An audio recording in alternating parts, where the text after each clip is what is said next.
To start with, we wanted to make an introduction about Pharos project. So we have together with us Dr.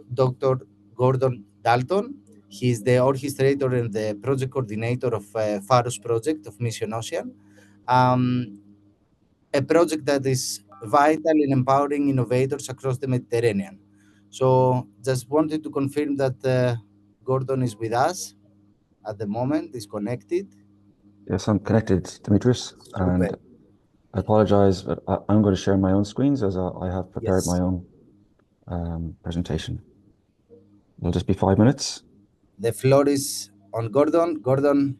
So I'm going to send a request to share screens, please.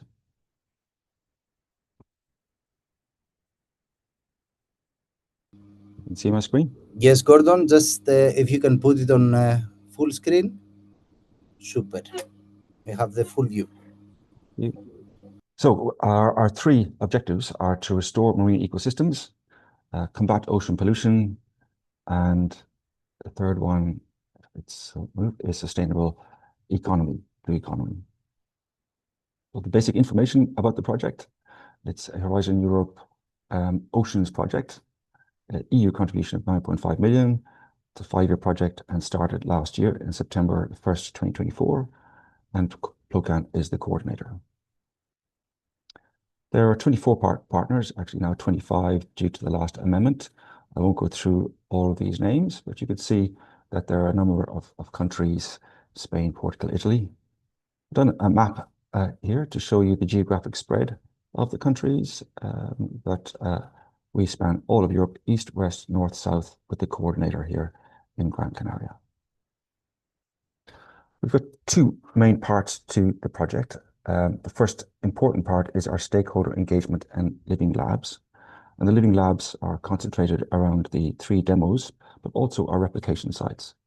And for each living lab, we are doing a citizen science engagement, engaging with the marine protected area managers, setting up blue schools in each of the sites, implementing a fisher guardian program with the fisher community, and also initiating a litter entrepreneur training and hackathons. The second part of the project is 3 demonstrations in 3 locations. And the first location is in Gran Canaria. Just a quick map for those that are not familiar with Gran Canaria. We're in the south of Europe with the Canary Islands.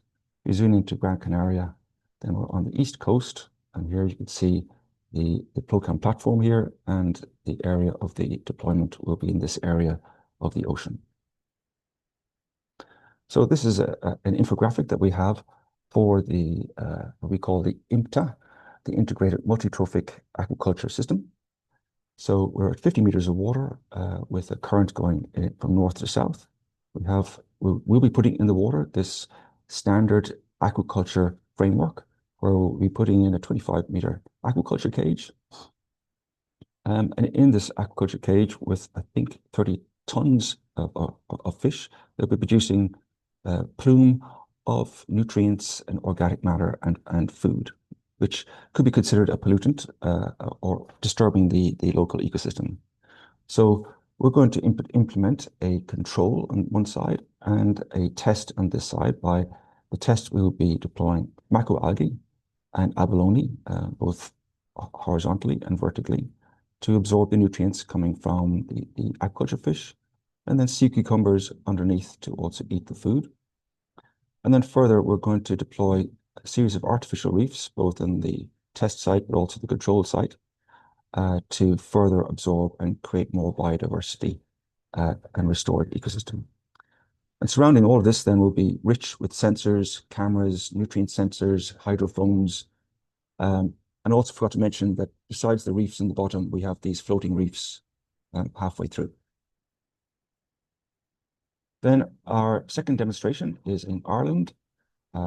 Just quick zoom in where the demonstration is. It's in Bantry Bay in the southwest of Ireland, I think in this location here.